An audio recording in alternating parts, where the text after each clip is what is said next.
Okay, hello, welcome everybody to the next episode of our podcast. This time around, we've got Paula Brady, our COO of Ireland and Republic of Ireland, and we're going to talk about the benefits of non-conformities, if there's such a thing.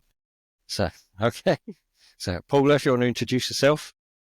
Yeah, as Mike said, I'm Paula and I'm COO of Northern Ireland and Ireland operations for Auva. Jack of all trades, master of none, as some people say. But I'm here to talk about the joy that is non-conformances and the benefit that we should be able to get out of them. So I think they get a really bad rap, and it's sort of putting the record straight on why they're there and why it's important. Did you want to just give an intro on how you kind of got into this first? Because how long have we known each other? Probably 20 years? 20 years at this point in time. So, yeah, so 20 years ago or just over, I got involved with ISO standards. I was working for a building contractor at the time.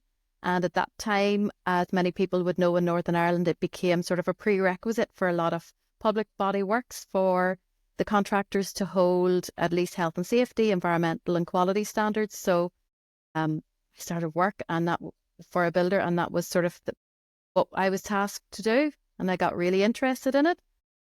Went off and done my lead auditors, our certification body at the time, Mike worked for, and a few of the others. I expressed an interest and I started to do a few audits. I think timing was just pretty perfect.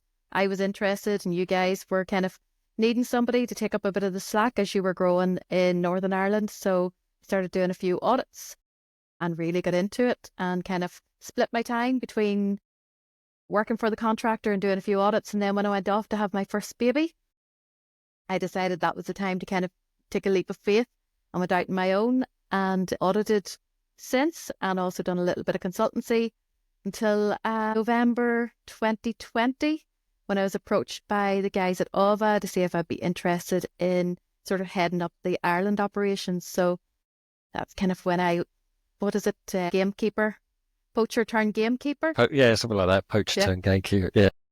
Jeez, so all those years I moved ago. To the dark side. That's it. It's 4 years this incoming month. Sort of 16th of November was our official start date for Auva Ireland. So I can't believe those 4 years have just disappeared in a blink. Just as we were in COVID, that must have been. Was it end of 2020, wouldn't it? Coming out of the first kind of lockdowns and things were still fairly sticky. I think timing wise, it was just really good for me. I think we'd been stuck at home from the March of that year. So it kind of, when the opportunity presented itself, I was, I think, ready for a change. So haven't looked back since much. But no, I've been doing this for 20 odd years at this stage now, and I have to say every day is a learning day. And as you would say that too, Mike, you go out to companies, you learn something new, somebody tells you something you weren't aware of, and it's probably the most fascinating job to be in, and a privileged job to be able to go in, have a chat to companies, see how they run, see some of the companies I've been going into for 10 plus years, and the developments in that time have just been it is interesting. Unbelievable. It's so good. I think when people ask us, when we meet people for the first time, what do you do? And we tell them, and they're like, yeah. But actually, it's really interesting, isn't it? Like you say, seeing the development over all those years and everything. It's quite nice to see. When you actually get into it, it absolutely is. But there is a running joke in our friends group.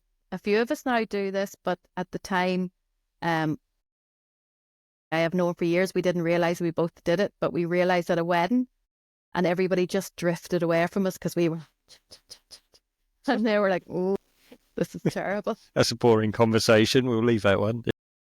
Yeah, now it's even worse because my husband's involved in it now too, so that you can imagine dinner conversation. I bet you don't get invited out anymore, do you?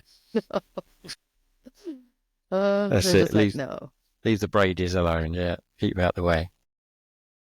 Okay, cool. Yeah, so we're going to talk about non-conformities. Obviously, yeah, they do kind of, people get worried of them, don't they, I suppose, and they hear the word non-conformity and they panic.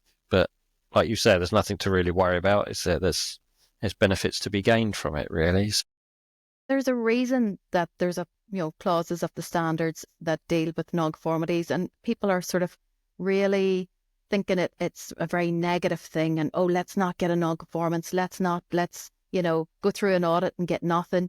They're kind of missing the point to somewhat. It's probably initially good to understand what a non-conformance is, because we use the term non-conformance because that's what appears in the standard, but people call them many different things. And you see that as you do more and more audits and you're out there with industry, and people have kind of come up with their different way of presenting them as, problems, issues, corrective action,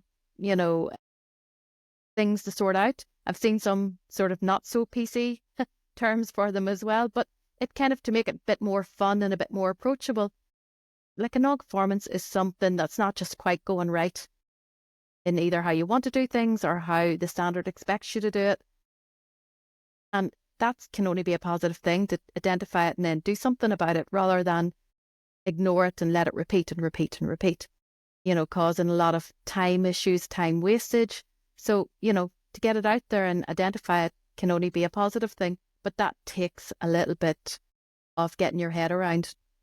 And I find on a lot of initial audits, I spend a lot of time on my stage 1s and stage 2s trying to explain that to the companies, to say, look, really, this is your critical path. This is how you're going to get your improvement.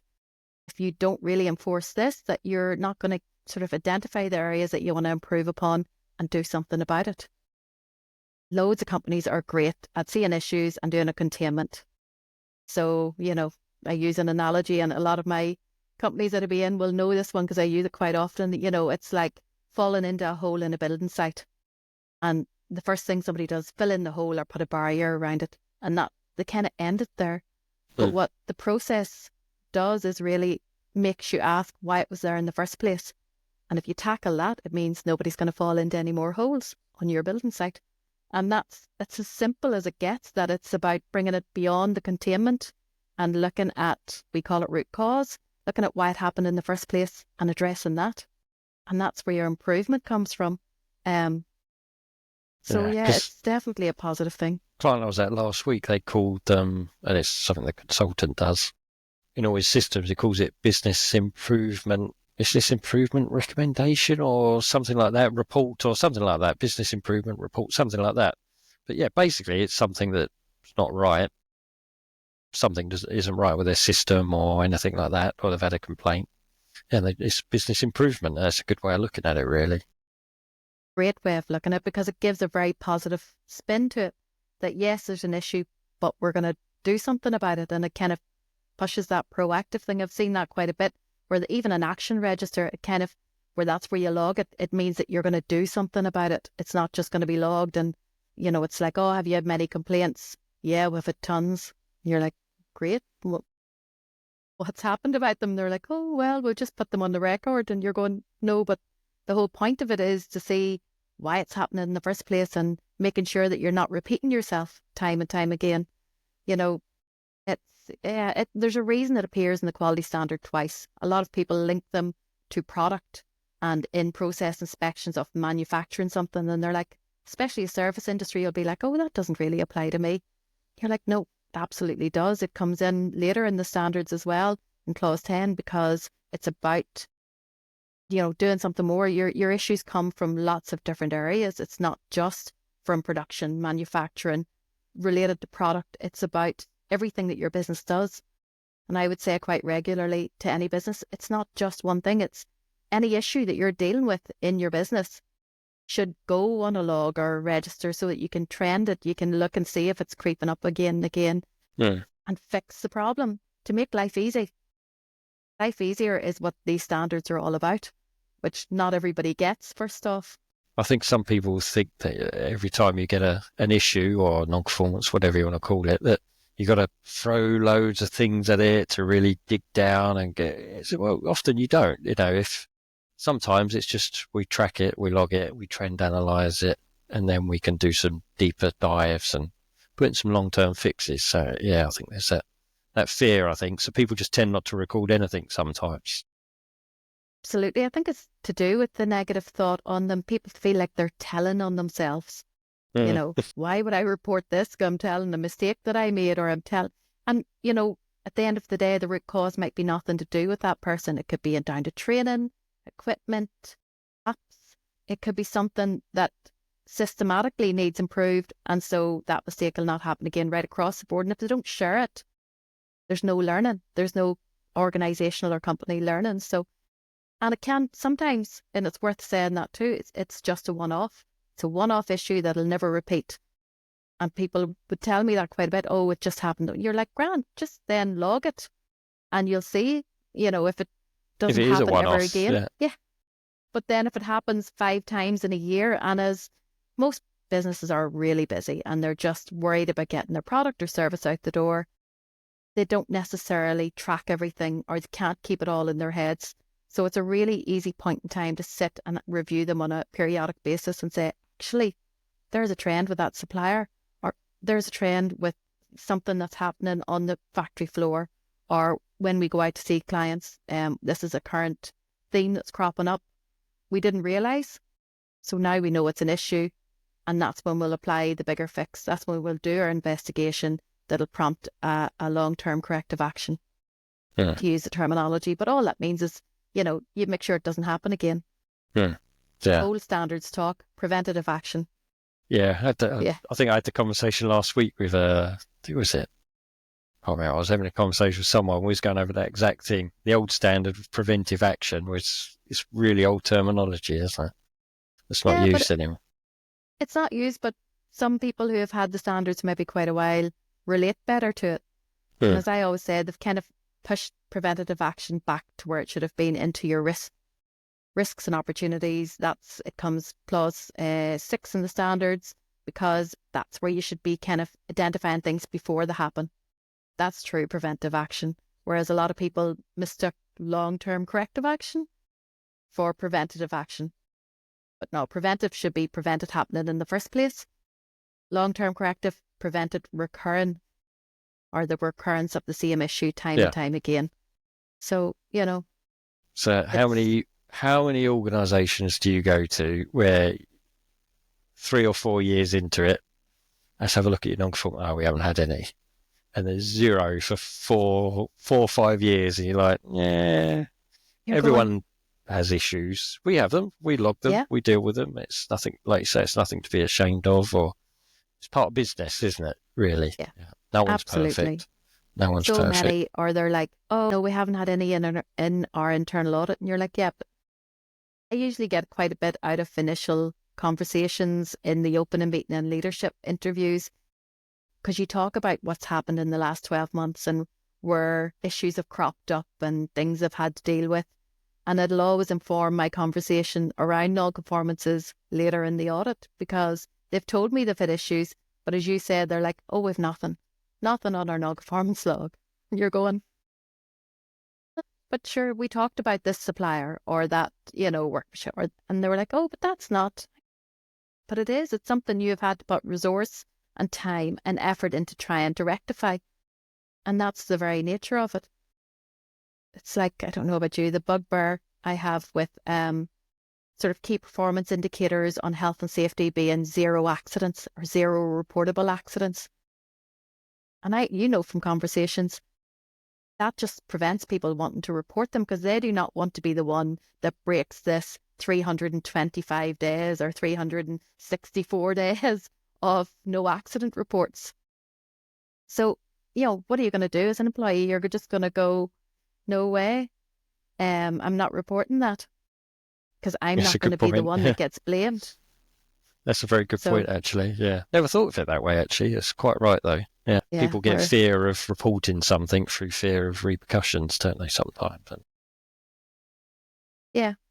Being the one blamed for breaking the great record, and you're going, no, but that's preventing you improving. It's preventing you kind of looking at why it happened in the first place and doing something. Yeah. Okay.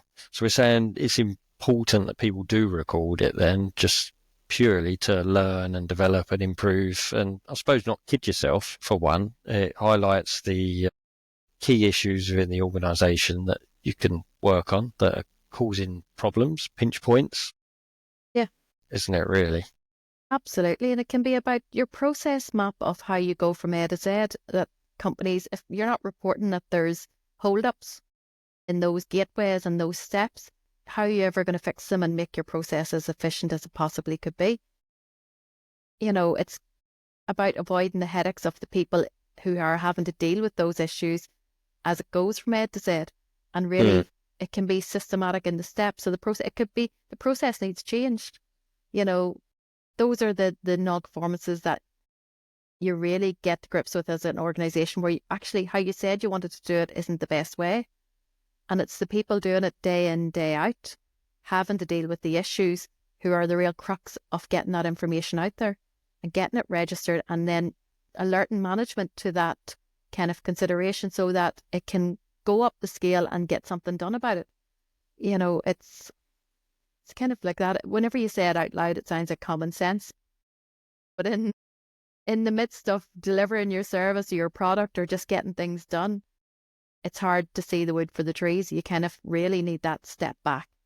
And as you say, if you don't log it, even the smallest thing, but the smallest thing happening 50 times a year is costing you time and money. Yeah. But you don't know you have it 50 times a year unless you log it. So Exactly. there's a purpose. So how can organisations kind of try and, I guess it's a bit of a culture thing, is it? That they need to try and improve the culture to make it show that, hey, this is a good thing to record. Is that what organisations need to do? Yeah, I think it comes right back to that initial step, that when you're putting a standard in or a management system in to meet the requirements of the standard, that awareness and what's my role in this? So that training that you roll out with your team and with everybody, the understanding that everybody's involved in this management system, not just the one check manager or your health and safety officer or the one director who's kind of taken on responsibility for it. Everyone has a role to play, and one of the main roles is that feed in for issues that occur in the business on a day-to-day basis. I think that's step one. Get everybody involved and realise it's their system, not just something that runs parallel to them or up in a corner somewhere that has no impact on them. So they're responsible, everyone's responsible for identifying what those issues are. So that takes a little bit of training and awareness. It takes a little bit of training on what a non-conformance is, how to recognise it and what needs reported, and then to whom or where you bring that information. Because I think ultimately everybody in a company would love to see things fixed that they know aren't going the way they're supposed to go. It's kind of the formalisation of that process gives empowerment to them to be able to say, actually, I got listened to and they've done something about that, or at least they've come back to me and said, this is why we can't do it this way, but we're going to have a look at it in this way of going, and this is what we're putting in place. And I think it's a lot of communication within the company, buy into the system, but that comes from awareness, and then that things are actually being done and they can see the outcome. Yeah, that's a good point, because I've done an audit maybe about 18 months ago, maybe 2 years now. And I was out in the factory, and all the job cards were like, it was terrible. There was nothing matched to what they were doing. The instructions were absolutely nothing even remotely the same. So I was speaking to the operator, and he says, yeah, well, we have to fill in engineering change orders. Yep.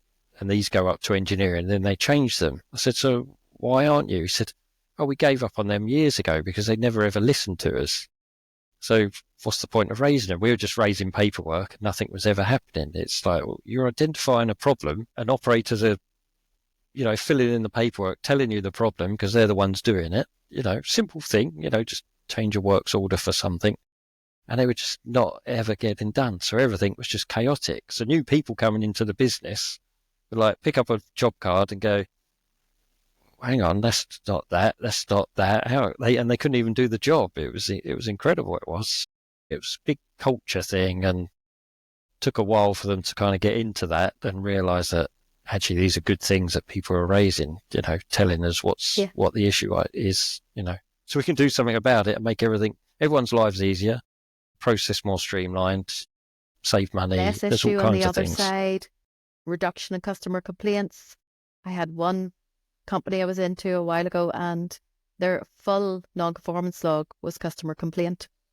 And I was like, I goes, is there in-process inspections? Yeah, we do that. But they just weren't raising any issues that way. So I went, but the whole point is that you want to make sure you get it before it gets to the customer, because to fix it while you're in possession and they were a manufacturer, to fix it while you have possession of the part is a lot cheaper for you than when it goes out to the customer. Has to be brought back and either replaced or repaired, and you're double working on it. Your reworks, those are the kind of things that are really important. Now, the same company was interested in linking non-conformance reporting with employee performance. That's Yeah. okay, I dangerous. was like, Okay. to be fair, at that time I was working as a consultant, and I would just went, no. I goes, if you do that, nobody's going to report anything because it's going to impact their bonus at the end of the year. If they tell on themselves, and you're going to get no improvement and you're not going to fix anything because it'll all be brushed under the carpet and you'll still have to deal with the outcome and customer complaint and things not going out right when you could have made everybody's life easier. So, you cannot link it to No. performance and bonuses. So, you have to make it a positive thing, not something that everybody shies away from. Yeah. Management think everything's great because the complaints and non-conformances have gone down, but actually people just stop raising them. But you can't stop raising the complaints that come in. That's kind of important thing, that if your complaints are up here and your internal issues are down here, something's not right. It really should be this way around. Yeah. You're capturing everything here, and that what goes out is 8 times out of 10 correct, 9 times out of 10.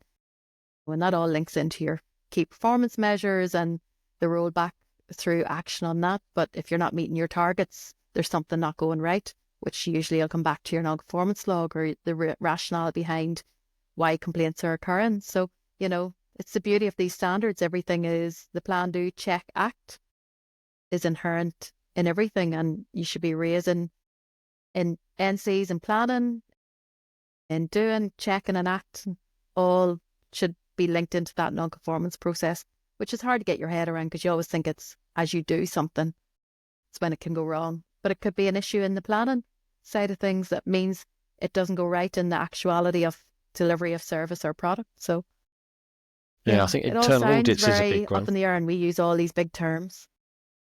Internal audits is a big one as well. I think that people don't raise anything in the internal audits. Oh no, can't put our hands up to anything, and then we go along and find things. Well, like, why is this not raised? And things like that.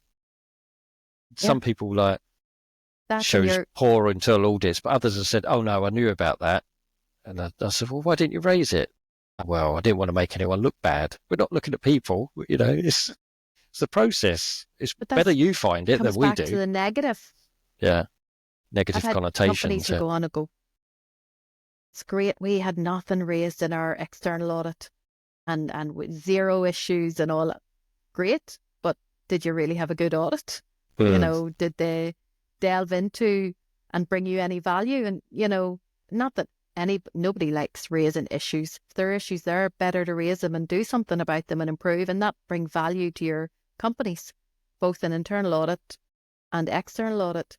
We're not fault finders, we're compliance seekers. However, if there's no compliance there or there's issues with the compliance, it can only be in the benefit of the company to let them know about it and kind of make sure they do an action to prevent it recurring, because especially for health and safety and environmental, much better your audit team, either internal or external, see something than an issue occurs and there's, a claim or an accident occurs and somebody gets seriously injured or there's a death on your hands. Is it not much better that we kind of have seen what it is and said you need to do something about that? Yeah, and obviously non-conformances is in all the standards, isn't it? It's not just 9001, 9, 45 in the aerospace standard. It's in all of them, really. It's something doesn't comply, put it right. Absolutely. And, I suppose that the most straightforward non-conformance is an accident or an incident. It's the one that people kind of have a much better understanding of because it's so much in the public domain. Industrial accidents or incidents and the legislative and the litigation that goes with those, with claims. So it's the one I would use. I would use health and safety examples quite a bit to say, this is a non-conformance. This is something where it hasn't went as planned or according to your own controls. So that's what you have to have a look at and relate your quality ones to it, relate your environmental incidents to it. You know, I've had companies try to hide oil spillages from me. We've all had that where you're walking around going, definitely smell some kind of chemical here. Are you sure you haven't spilled something? No, definitely not. You go, I think people think we're fools sometimes, but they're only kidding themselves at the end absolutely. of the They're day. like, oh. No, I had a great one where there was a company and they had been burning on site. The smouldering mass was to the left-hand side. I think you maybe even know that one too, Mike, and you were going, oh, are you burning in your yard? No. You're like, you can literally see the smoke rising. Just to be aware of it, that, you know, you might be impeaching some legislations and compliance here. Yeah. But it's I've internal seen audit. it. Yeah. It's internal audit and compliance to legislation checks when you're talking on the health and safety and environmental side as well. You know, if you do a really thorough check on your own records, inspections, tests, processes, when you're checking if they're compliant to legislation, raise your non-compliances as non-conformances and put an action in. When you have a piece of equipment that has defects, category A and B defects, or 1 and 2, however it's set out, you know, those are non-conformances. You want to make sure there's an action happening. Use the process you have in place. Use your non-conformance log to make sure that they're being actioned and addressed, and you have records of that. You know, as you say, when you go into a company and you see defects on their equipment but nothing on their non-conformance log, or they've had 3 accidents and no, now they might keep an accident log and a non-conformance log, but it's on neither, and you go, well, it's the purpose of these bits of paper that you have in your system or electronic systems to really use them. Well, I had one just literally about 2 weeks ago. The internal audit in 2023 raised findings, didn't do anything about it. So the consultant gave them a report with the findings on. Client didn't do anything. They come around to the 2024 internal audits, nothing's been done. So they raised the same findings, still didn't do anything with them. And I've gone in and just raised majors because you basically ignored 2 lots of internal audits where they've told you what's wrong. I've found exactly the same thing. You know, your non-conformance system isn't working really. It's good that they found them, but it's worse. Don't do anything about it. You know, that's the worst thing you can do. Raise things, document it, take actions. We like to see that stuff. But yeah, don't ignore them. It's got part A right. You just didn't do part B. That is a sort of a recurrent theme with some that audits have been on as well, where they've got all these inspection reports and, you know, listing all their recommendations or improvements or things that really need action. And the company stops at getting the report, especially if they've used an external contractor to kind of come in to do it. They kind of get the report. They don't really read it. They file it away and say, tick, you know, we've got our racking inspected. We've got our fire risk assessment done. We have got calibration certificate there. Now, the calibration certificate might say failed on it, but nobody has kind of taken the time to read it and see that it's correct and that everything is as it should be. The equipment one is the one that you would absolutely see, where you see defects raised and nobody's really aware of them because they've got their annual inspection done. And that's kind of where they see the processes ending, when really the whole point of the inspection is to show up that everything's okay or not okay. And if it's not okay, you take action, you know. So I don't know about you, but sort of when those things come up, calibration or maintenance, I expect some kind of review, someone signing it to say they've checked it or something, just to acknowledge it was there, you know, take the action. Any kind of evidence to say that, yep, we are aware of the defects and here's the invoice for the repairs. And, you know, you see that, or there's a date on it of review and say, see, invoice number XYZ, that we shows that we have done something about this. But as I always say, if you have a process in place anyway that deals with issues, why not use that to make sure that that's sort of formally recorded? You'll know if a piece of plant is having a recurrent issue, every 6 months or every 12 months, and that it might be down to the use of it, or it's not the appropriate size, or it'll allow you to look deeper into why those defects are occurring and should lead to cost efficiencies, or the time to retire that piece of kit because it's actually costing you more to maintain it than it is to buy a new piece, and retire that one out. So I think at the end of all this, you'll see the benefits, won't you, really, by recording things, taking actions. 2-3 years down the line, you'll start seeing all the benefits, really, because less issues are going to be raised, might save some money, made some efficiencies, like you say. There are benefits to it. If any way is going to sort of save you money, it's identifying where it's costing you money. For engineering's a big thing in Northern Ireland. We have a lot of engineering clients who manufacture big pieces of kit. And if you don't kind of look at your reworks, which ultimately are non-conformances, and you kind of aren't looking at your efficiencies.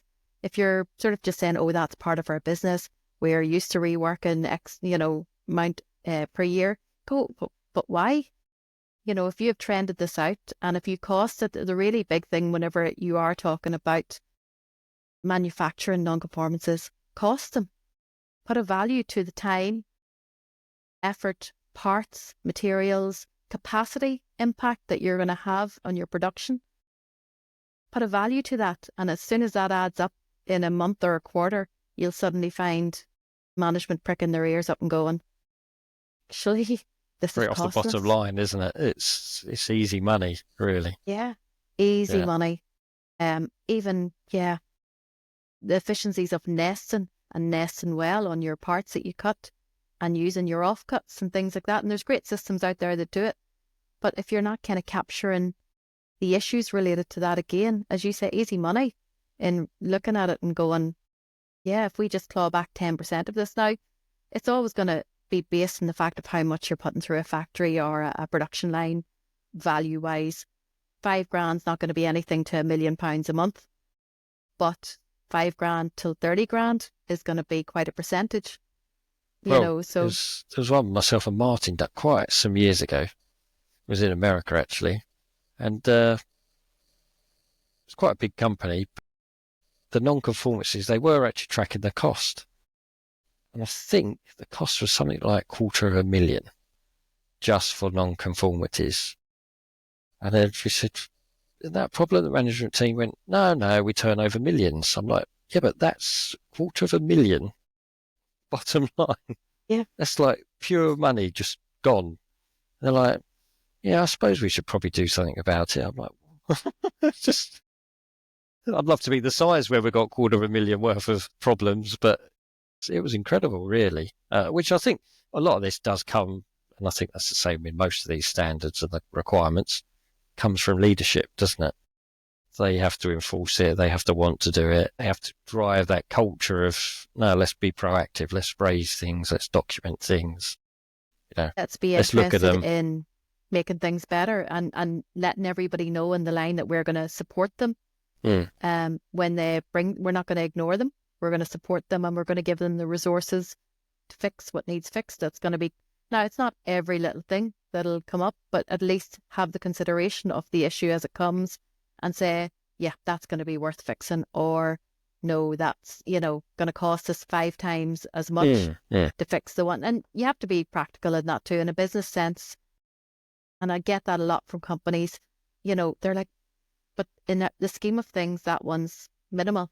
It's like £1 in a million, and it would cost us, 300 quid to fix, that kind of idea. That you have to understand that yes, they're not going to do absolutely everything, but they should be looking at what's critical and what's going to be the one that's going to save them thousands, which is why it's really important to start to cost it and look at, and not just material and time cost, getting the issue in, dealing with the customer or client, all of that time and resource that goes into that, then bringing it back in transport logistics to do that, and time out of your overall production schedule, because one thing companies always complain about is too little time to do too much. If you can save yourself 10% of your capacity, it's huge. It means you can produce 10% more and earn money on that. So you're losing double. Yeah. Yeah. So how can people find those big hitters? How can organisations approach that to find out those ones that we want to do something about this, we're not going to do something about this? How can they go about that? I think it comes down to what we were talking about. It's logging things, keeping a register of everything that happens, looking for the trends, as you say, that kind of identify their big hitters. I've seen some companies do that brilliantly in the last kind of 5 to 10 years with software systems and management things, and they talk about their top five issues. So they'll pull the things that have been the most critical. And that's not just in monetary terms, though that helps.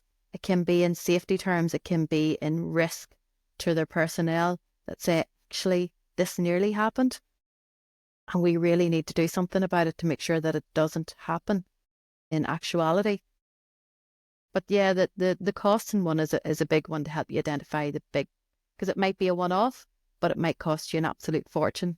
Or it could be hundreds or thousands of a lot of little things, but all in the same vein. As you said, the engineering change orders, or drawing packages or manufacturing packages not coming down with enough information onto production floors, and losing of parts, which is a massive one, that they just disappear. And I've seen companies put up camera systems, put in barcoding, things like, and it really has minimized the issues coming out the other side. But they would never recognize how great an issue it was if they weren't logging it as they went through, to realize it's worth investing this amount of money in this system because we're losing this on a quarterly basis, and it more than pays for itself. And I think that's kind of, once you put a business case against a lot of the big hitters, even in a health and safety perspective, I had a company who weren't doing statutory inspections on everything. And they were like, Paula, that's going to cost me 60 grand. And I went, how much do you think one accident's going to cost you? And they went, good point. Well taken. And honestly, that was as quick as that conversation was. That as soon as they made the link in their head going, actually, hold on. In the terms I may of not safety, even have a business. I may not have a business at the end of it. I might be in jail. Yeah, wearing an orange jumpsuit. Yeah, So I suppose the analysing, they can analyse it how they want to. It could be by cost. It could be, like you say, around, I guess, if their focus is people, improving the environment around their people, they can analyse which ones are sort of impacting that the greatest, can't they, I suppose? It's up to ultimately, them. That'll impact productivity as well. Everything's linked. You have to think of it in that way. If you provide safe, healthy, environmentally comfortable workplace, everybody's going to work that bit better. And so it'll add to your productivity. You'll be able to take on more work and you make more money as a business. All of that, if finance is what drives you, and I've come across it more and more lately that it's not just finance that drives people, it's a good workplace. Running a business that, ESG is massive at the minute, and it's the big term. You go into any business and they talk about, governance and social aspect and environment and all of that, but I've found more companies putting money where their mouth is, in the fact that they're actually investing in that now because they see the benefit out the other side. So, if that's what you want to do, look at your issues and fix them. Yeah. Quite simple, really. Simple, as they say. Yeah, it is quite simple.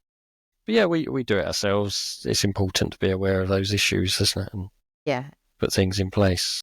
Absolutely. Okay. It can just be not realising it is the issue that it is, until somebody else points it out. And as you talked about an internal audit, it's why it's so critical for somebody impartial to the process that they're looking at does the audit. Because one, they'll ask all the questions they need to ask because they don't fully understand what it is you're doing.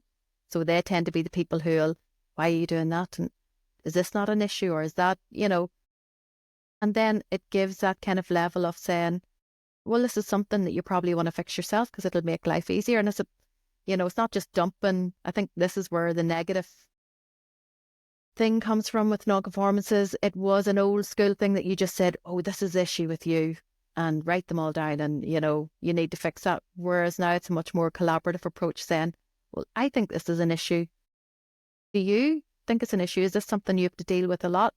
And it's about getting the agreement, and suddenly there's buy-in and a team willing to fix it, rather than just saying, that's your fault, you need to change. It's okay, you're dealing with this a lot. How can we make your life easier?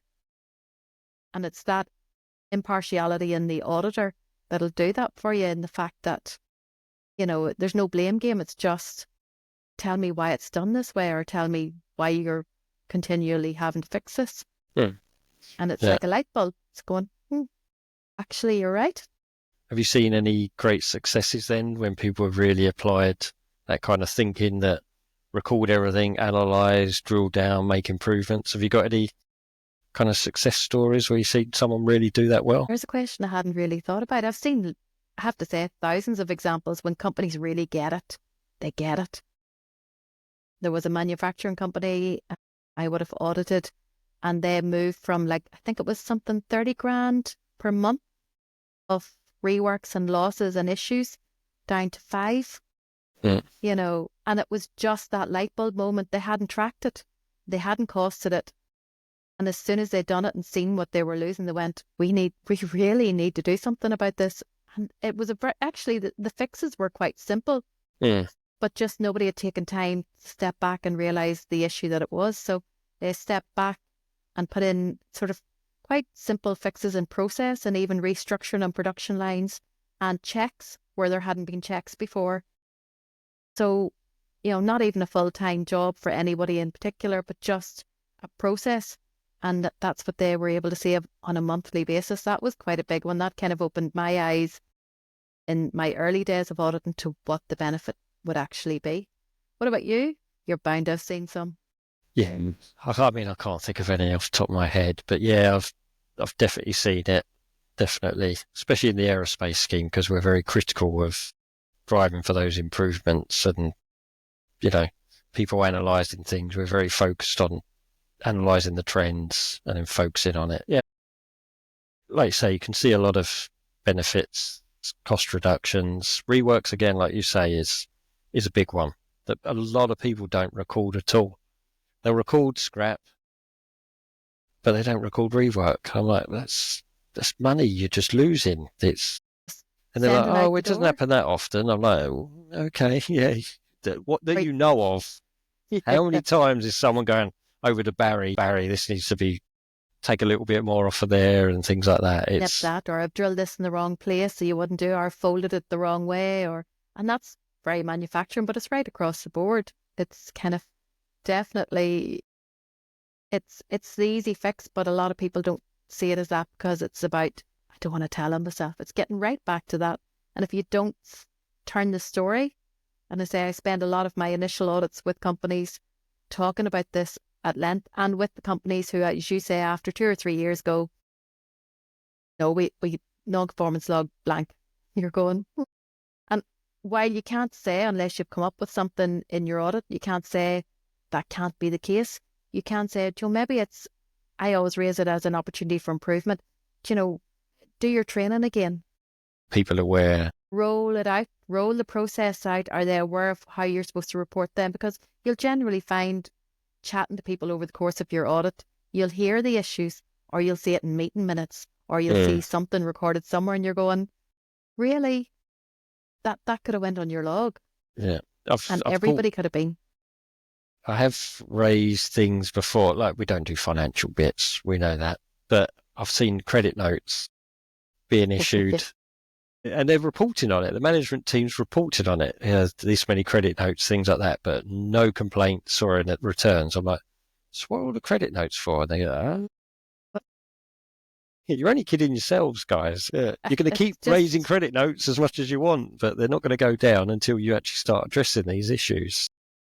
Materials delivered, and you're going, yep, grand, and but I goes, what happens if that's wrong? I'll always ask that question in all organisations, no matter sort of what the industry. I go, okay, I'll play devil's advocate and go, okay, if this is wrong, or this guy doesn't do this, or what's your process? Because it's a really good sort of check to see that they're aware of what the process actually is if there is an issue. And if they kind of go, oh, I'll call the supplier and get them to take it back and get new. And you go, is that it? And they're like, yep. And I come across that quite a bit. And you go, well, that's a communication and awareness issue in the company. Really should go on your log too. To say they don't really know. They don't know that there's a process here that you can log this out and see if it's happening, 6 times a month with this one supplier. Especially a building contractor is a very good example of this, because they maybe run 10 sites and each site will operate in its own wee bubble to an extent. Yes. And if the learning doesn't come out of the site and to everyone, then it gets lost. And you'll find 10 sites dealing with the same issues, maybe with the same supplier. Yeah, and, very good point. And it's not about persecuting the supplier. It's about asking them, saying, look, I've noticed this. Let's work together to fix this. You can't go into a supplier's premises or a contractor's premises and go, I'm going to fix this for you. But you can sort of say, I've noticed this. Can we work on it? Because it may be something they don't realise. And suddenly, you're pushing that non-conformance out to your whole supply chain, and it's working to everybody's benefit. So in aerospace, we're very critical of supplier issues as well. And you have to flow back to the supplier any issues, like to get them to do the corrective actions. But the amount of times that I'll see paper sitting in the sort of the goods in area, what's all that? Oh, I'm waiting for a delivery note for that one. C of C for that, material cert, that one forgot that. I say, okay, does any get recorded? No, I just email them and then they fix it. Like, so how often does this happen? Oh, all the time. Like, so is there no one doing anything about that? So what some organisations then do is they log. They don't necessarily take full-on corrective actions, but they'll log how many times the paperwork is missing. They started logging it, and then they're putting that back into their system to then measure the supplier performance. So we're not only measuring on-time delivery and quality, we're also measuring paperwork, because it's important to us. That paperwork not being there stops us starting work on it, because we can't. We need to have that paperwork there to start it, because it may be wrong. So then they start feeding that back to the supply chain and saying, this is how many times you haven't sent us the paperwork. You need to do something about this. This is really causing us problems. And a lot of the time, when you send something back to the suppliers, documented, they're like, we didn't even know, because someone in dispatch has been sending it, but the management team weren't aware that paperwork wasn't getting through. And they're like, we need to really get onto this. Problem solved. They'll fix it. And then everyone's happy. Yeah. And everybody's life's easier. Yeah, exactly. They don't want you being upset as a supplier. I don't want my customers being upset. Because you may end up going elsewhere at the end of the day. Exactly. Yeah? So tell me what the problems are. If you get the supplier who doesn't care, then that's probably what you will do. But 9 times out of 10, they're, as you say, it's of interest to them. Their whole thing is to keep their customer happy. But they'll not take you seriously unless you have your evidence to back it up. So your phone call, as you say, all companies will do, they'll go straight onto the phone and be like, oh, this was wrong. And they're like, yep, as a supplier, a good supplier will do, I'll fix your problem. I'll send you out a new one, I'll do. But that's kind of until you kind of log it and are able to produce that back to them. And they see it in black and white and they go, we have an issue that we need to look into and do a root cause on, and then communicate with our customers to say, this is what we're doing to fix it. Can you help us check that it's working for you? It's about that mutually beneficial relationship. But again, unless you kind of realise the benefit in logging things and seeing where your issues are, you don't get it. And that's a common enough story. And it's one on audits that I would push quite hard on as well. As you said, the credit notes, although we don't look at the financial side of things, are a really good indication that things aren't just going as they do. And the people on the ground who are bringing the stuff in, you're like, oh, how's, everything, you get all the materials, and they're like, no, this one was late by 4 weeks and it impacted my program to here and it done.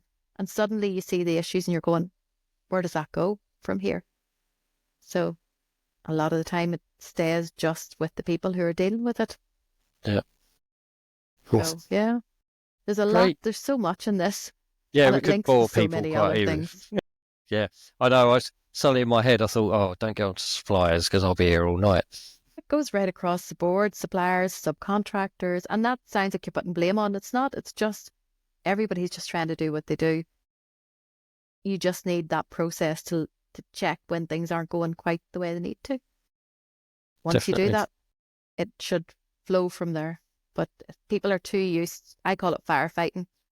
And, you know, every company I've ever went into are guilty of that, probably ourselves included.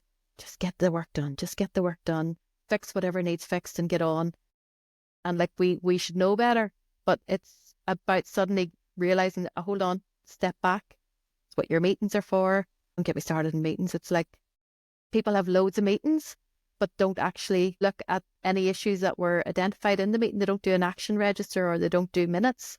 Yeah. You go, why do you have the meeting if you don't log what needs to be done coming out of it? And that's where you maybe find quite a lot of your non-conformances as well. The conversations that happen within meetings, and people are having daily meetings, weekly meetings, monthly meetings.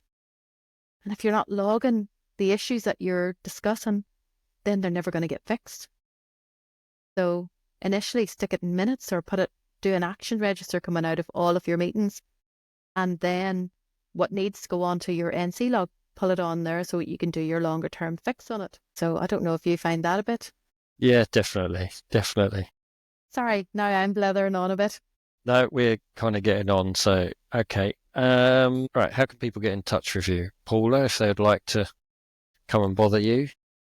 Not a problem. I always welcome any input or conversations or even just queries. I always say that to anybody I speak to. So very simple. You can get me at paula@auva.com, AUVA, or I'm on LinkedIn or Facebook or on the business Facebook and Instagram.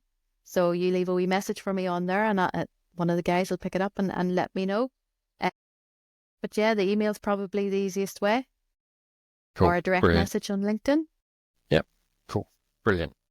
Okay. Appreciate your time. See, not too bad, was it? It was a pleasure, actually. As it always is with this, once you get into the chat, you could Yeah, go we on could all talk for night. ages. Yeah, yeah. Cool. Okay. Well, appreciate your time, Paula, and no doubt we'll do another one of these soon. Okay. Cheers. Thanks, Mike. Bye.